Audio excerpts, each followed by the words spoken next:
সবাইকে জয় যিশু। আমাদের মহান প্রেমময় পিতা প্রভু যীশু খ্রিস্টের নামে আমি আজকে সকালে সবাইকে স্বাগত জানাই। আসুন আমরা আজকের এই দিন শুরু করি ঈশ্বরের সাথে, এবং আমরা তার বাক্যের মধ্য দিয়ে, তার প্রার্থনার মধ্য দিয়ে আমরা তার কাছে উপস্থিত হয়েছি। তাই আসুন আমরা আজকে তার বাক্য পাঠে যাই।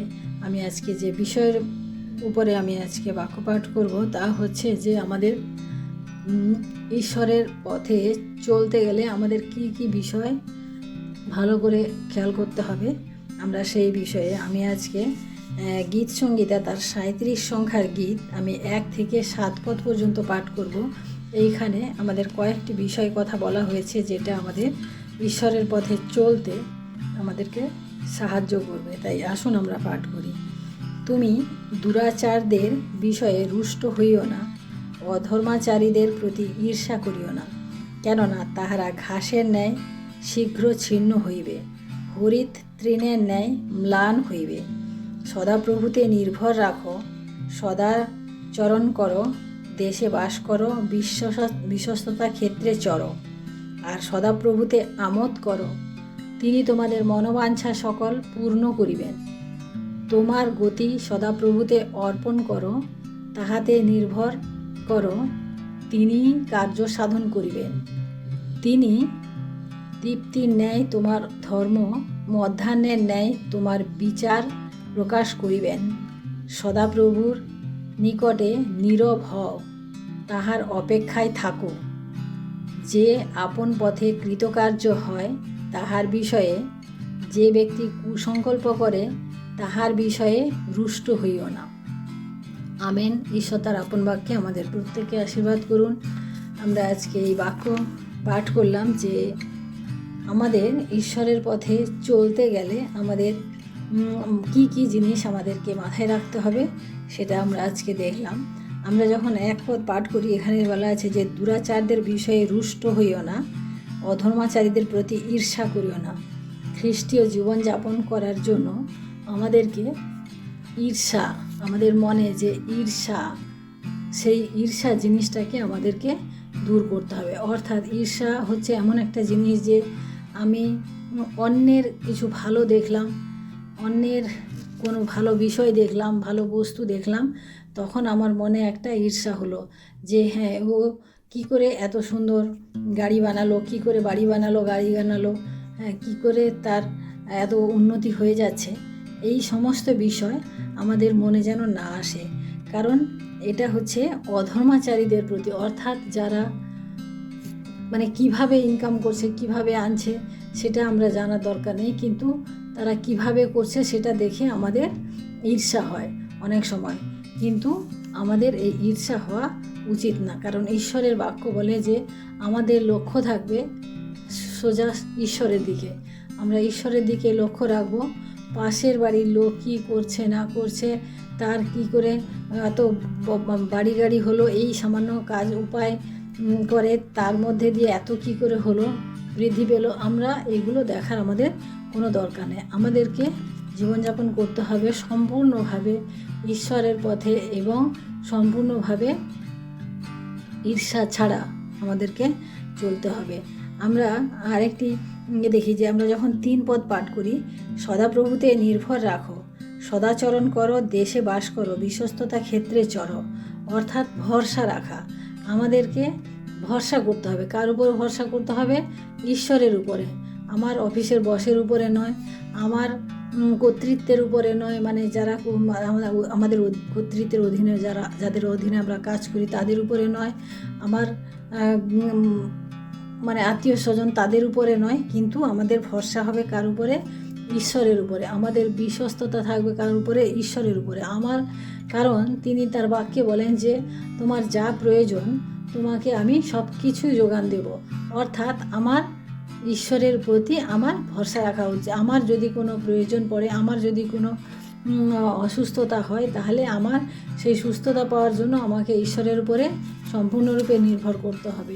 বা কোনো রকম যদি অসুবিধার মধ্য দিয়ে আমাদের জীবন যাপন আমরা করছি, তখনও কিন্তু আমাদের ঈশ্বরের উপরে ভরসা রাখতে হবে, তার অপেক্ষা করতে হবে। আমরা তারপরে দেখি আমরা যখন 4 পদ দেখব, 4 পদে আজ আর সদাপ্রভুতে আমোদ করো, তিনি তোমার মনোবাঞ্ছা সকল পূর্ণ করবেন।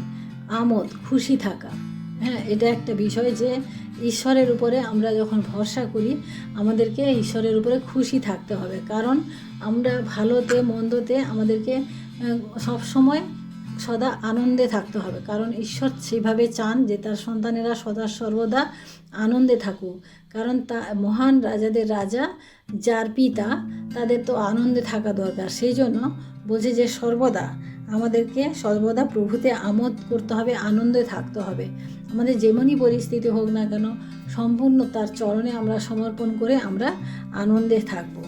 আমরা তারপরে দেখি যে তোমার গতি, 5 পদে, তোমার গতি সদাপ্রভুতে অর্পণ করো, সদাপ্রভুতে অর্পণ করো, তাহাতে নির্ভর করো, তিনিই কার্য। আমাদের গতি অর্থাৎ চলার পথ, আমাদের সমস্ত গতি সদাপ্রভুতে নির্ভর করতে হবে। তাহলে আমরা ঈশ্বরের পথে আমরা সেভাবে চলতে হবে। সমস্ত কিছু আমাদের ঈশ্বরের উপরে ছেড়ে দিতে হবে, কারণ তিনি সমস্ত কিছু জানেন। তিনি আমার বাইরে যাওয়া ভিতরে আসা যে কন্ট্রোল করে, যিনি সেটা আমার রক্ষা করেন, তিনি আমার সমস্ত বিষয়ও তিনি জানেন। তাই আমাদের সমস্ত কিছু তার উপরে আমাদেরকে ছেড়ে দিতে হবে, নির্ভর করতে হবে। আর আমরা যদি সেরকম নির্ভর না করি তাহলে আমাদের কোনোভাবে আমরা ঈশ্বরের পথে আমরা চলতে পারবো না। তারপরে 6 পদে আছে যে দীপ্তির ন্যায় তোমার ধর্ম, তিনি দীপ্তির ন্যায় তোমার ধর্ম ও মধ্যাহ্নের ন্যায় তোমার বিচার প্রকাশ করিবেন। অর্থাৎ আমি কি করছি না করছি সেটা ঈশ্বর সর্বদা আমাদেরকে দেখেন। তাই যে আমাদের জীবনের যে ভালো জিনিসটা সেটাও যেমন তিনি সবার সামনে নিয়ে আসবেন, আর আমাদের জীবনে সেই খারাপ জিনিসটাকেও তিনি সবার সামনে প্রকাশ করবেন। তাই আমাদেরকে ভীষণ সতর্কভাবে ঈশ্বরের পথে আমাদেরকে চলতে হবে। তারপরে হচ্ছে যে সদাপ্রভুর নিকটে নীরব হও, তাহার অপেক্ষায় থাকো। অর্থাৎ আমাদের নীরবতা ভীষণ প্রয়োজন। আমাদেরকে হয়তো অন্য কেউ কিছু আমাদেরকে বললো বা কিছু দোষ দিল কি করলো, সেক্ষেত্রে আমাদেরকে তার সাথে আমাদেরকে যুক্তি তর্ক দিয়ে তাকে আমি নির্দোষ বলে প্রমাণ করার কোনো দরকার নেই। কারণ আমাদের ঈশ্বর জানেন যে আমি দোষী কি নির্দোষ। তাই আমাদেরকে সর্বদা নীরব থেকে তার অপেক্ষা করতে হবে যে তিনি একদিন ন্যায় বিচার করবেন, কারণ তিনি ন্যায়কর্তা ঈশ্বর। আমার ভালো মন্দ তিনি যেমন বোঝেন, তিনি আবার ন্যায় অন্যায়ও তিনি বোঝেন। তাই তার কাছে আমাদের সমস্ত কিছু সমর্পণ যেমন আমরা করব, সেরকম তার জন্য আমরা অপেক্ষা করব, যে কারণ তিনি উত্তর দেবেন। এবং সমস্ত পথে যে আমরা যেমন কৃতকার্য হতে পারি তার জন্য আমাদেরকে অপেক্ষা করতে হবে। এবং এখানে যা বলা হচ্ছে যে ব্যক্তি কুসংকল্প করে তাহার বিষয়ে রুষ্ট হইও না। যে সংকল্প আমার জন্য করছে তার জন্য আমরা রুষ্ট হব না, কারণ তার জন্য আমরা প্রার্থনা করব, কারণ ঈশ্বর তার ফলাফল দেবেন। আমরা যদি যে রুষ্ট হলো তার যদি আমরা বিচার করি বা তার প্রতি যদি রুষ্ট হই, তাহলে তার মধ্যে আর আমার মধ্যে কোনো পার্থক্য থাকবো না। তাই আমাদেরকেও সর্বদা ঈশ্বরের প্রতি দৃষ্টি রেখে তার জন্য যে আমার প্রতি রুষ্ট আছে তার জন্য আমাকে প্রার্থনা করতে হবে। এবং আমাদেরকে ঈশ্বরকে, কে বড় কে খারাপ, ছোট কে মন্দ কে ভালো, সেই সমস্ত বিচার আমাদের করা উচিত না। আমাদেরকে ঈশ্বরের পথে চলতে হলে ঈশ্বরের বিষয়ে আমাদের চিন্তা ভাবনা থাকবে, আমাদের ঈশ্বরের সাথে আমাদের গমনাগমন হবে। এবং আমাদের প্রথম কথা হচ্ছে যে আমরা কাউকে ঈর্ষা করব না। প্রথমত আমরা দেখলাম কি যে কাউকে ঈর্ষা করব না, আমাদের সমস্ত ভরসা ঈশ্বরের উপরে রাখতে হবে। এবং আমরা অর্থাৎ আমরা ভালো করতে হবে, অন্যের ভালো আমরা সব সময় চেষ্টা করব, যে অন্যের ভালো, যে আমার মন্দ করছে তার বিষয়ে আমরা কখনো মন্দ চিন্তা করব না, তার বিষয়েও আমাদেরকে ভালো করতে হবে। এবং কী হবে, যে সত্যের পথে সত্যের সাথে আমাদেরকে চলতে হবে, যা সত্য তাই আমাদেরকে দেখতে হবে। কারণ মিথ্যা বা কুকল্পনা এই সমস্ত বিষয় থেকে আমাদেরকে দূরে থাকতে হবে। আমাদেরকে ঈশ্বরে খুশি থাকতে হবে, ঈশ্বরে আমাদেরকে খুশি থাকতে হবে। 5 নম্বরে আমরা দেখলাম যে ঈশ্বরের সাথে আমাদেরকে খুশি থাকতে হবে। 6 নম্বর দেখছি আমার সমস্ত চিন্তার ভার ঈশ্বরের উপরে রাখতে হবে। এবং 7 নম্বর দেখি যে ঈশ্বরের সামনে আমাদেরকে চুপচাপ থাকতে হবে, ধৈর্য রাখতে হবে। তাই প্রিয় ভাই বোনেরা, আজকে আমরা এই পদ পাঠ করে আমরা যে 7টি বিষয় আমরা আজকে দেখলাম যে ঈশ্বরের পথে চলতে গেলে আমাদের এই 7টি বিষয় খুবই গুরুত্বপূর্ণ। আমাদের ঈর্ষা করা যাবে না, আমাদের ঈশ্বরের উপর ভরসা রাখতে হবে, অন্যের ভালো করতে হবে, সত্যের সাথে আমাদেরকে চলতে হবে এবং ঈশ্বরের সাথে আমাদেরকে খুশি থাকতে হবে এবং সমস্ত চিন্তার ভার আমাদেরকে তার উপরে দিতে হবে। এবং লাস্টে হচ্ছে কি, আমাদের ঈশ্বরের উত্তরের জন্য, প্রার্থনার যে উত্তর আমরা পাওয়ার জন্য অপেক্ষায় থাকতে পারেন, কারণ তিনি আমাদের সমস্ত কিছু দেখেন এবং তিনি সমস্ত কিছু শোনেন। তাই আমাদেরকে নীরব থাকতে হবে এবং অপেক্ষায় থাকতে হবে। তাই আসুন আজকে আমরা এই সকালে ঈশ্বরকে আমরা ধন্যবাদ দিই এবং তার এই বাক্য আমরা যা পাঠ করলাম তা যেন আমরা মনে রাখতে পারি এবং সেই মতো যেন আমরা চলতে পারি, ঈশ্বরের সাথে, ঈশ্বরের সঙ্গে আমরা যেন বসবাস করতে পারি। তাই আসুন আমরা প্রার্থনা করি। Hallelujah, hallelujah, hallelujah. মহান প্রেমময় পিতা, তোমার মহান নামে ধন্যবাদ প্রশংসা করি প্রভু। আজকের এই সুন্দর সকালে প্রভু, তোমার এই সুন্দর বাক্যের মধ্য দিয়ে প্রভু তুমি আমাদেরকে সাহায্য করলে প্রভু, আমরা যেন তোমার সাথে চলতে পারি প্রভু। ঈশ্বরের সাথে চলা যে পদ্ধতি, যে স্টেপগুলো রয়েছে প্রভু, সেইভাবে যেন আমরা চলতে পারি প্রভু। আমরা যেন অবিশ্বস্ত না হই প্রভু।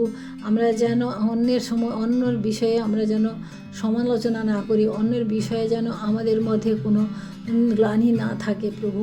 আমরা যেন অন্যকে সাহায্য করতে পারি, অন্যের আনন্দে যেন আমরা আনন্দিত হতে পারি প্রভু। তুমি সেইভাবে আমাদেরকে সাহায্য করো এবং আশীর্বাদ করো প্রভু। প্রভু, তোমার মহিমা গৌরব করি প্রভু। তুমি এই সুন্দর বাক্যের মধ্য দিয়ে আমাদের জীবনে তুমি অনেক কাজ করেছো প্রভু এবং আমাদের জ্ঞানের চক্ষুকে, আত্মিক চক্ষুকে তুমি খুলে দিয়েছো প্রভু। আমরাও চাই প্রভু তোমার এই বাক্য মেনে চলতে। তাই তুমি আমাদেরকে সাহায্য করো এবং আশীর্বাদ করো প্রভু। প্রভু গো, সারাটি দিনের ভার তোমার হস্তে রাখি প্রভু। তুমি আমাদের সঙ্গে সঙ্গে থাকো এবং আশীর্বাদ করো আমাদের পরিবারগুলিকেও প্রভু। তুমি রক্ষা করো প্রভু। আমাদের সমস্ত অমঙ্গল হতে আমাদেরকে রক্ষা করো প্রভু।